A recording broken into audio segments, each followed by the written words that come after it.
diricii oo noqday wax lagu faano iyo raggii oo maanta xiranaya cajiib waa adduunyo dhammaadkeed markaad aragto wiil yar oo dirac intuu qaatay fanaannimo sheeganaya weliba ku heesaya saaxiibayaal maanta muuqaalkan waxaan ku soo qaadanaynaa dhacdo cajiib leh oo muqdisho ka dhacday oo weliba ku aada dhanka fanka dhalinyaro Soomaaliyeed oo gabdho iyo wiilal isugu jira ayaa tagay banaanka magaalada Muqdisho waxayna soo duubeen hees iyagu arkeen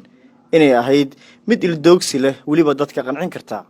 waxay ila muuqdeen kuwa daayar oo fanaaniin iska dhigaya laakiin anshaxa fanka way ku ciyaareen markaad aragto dharka ay xiran yihiin waxay aniga shakhsiyan ila muuqatay doqonnimo iyo foolxumo bilow u ah wiilasha iyo gabdhaha ciyaarayay haddii tan ay ugu horeyso hees ay ku soo qaadaan dharka ay wataan oo ah in wiilasha ay soo qaateen dirac halka gabdhihiina ay soo qaateen qamiiska raggu ay gashanayeen bal daawo qaybtan yar ee muuqaalka oo ah hees iyagu ay ku soo qaadeen Muqdisho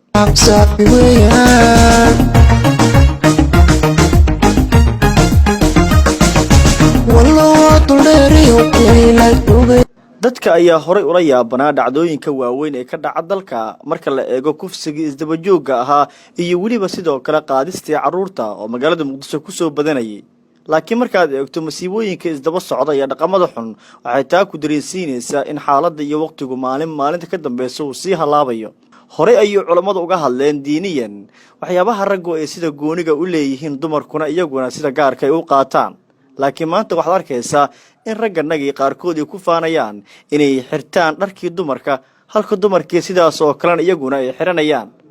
dharkii ragga gooniga ay u lahaayeen fanka Soomaaliyeed muddooyinka ugu dambeeyay wuxuu ahaa mid sii halaabaya markii la eego dhaqamadii ku soo kordhay iyo qaab ciyaareedkii dhalintu ay sameynayeen waxaa hadda ku soo darsamay sidaad aragtaanba oo muuqaalka ku daawateen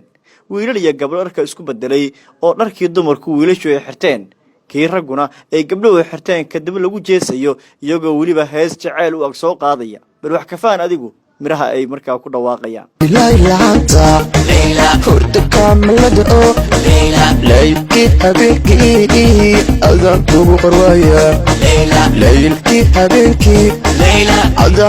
fariinta ugu dambaysa muuqaalkayga waxay tahay dhalinyarada Soomaaliyeed inay ka digtoonaadaan hadiiba fanka ay ku soo biirayaan dhaqamada noocan oo kala ah iyagoo markasta raadinaya magac iyo maamuus iyo in bulshada laga dhex aqoonsado waa baheesaysayo ku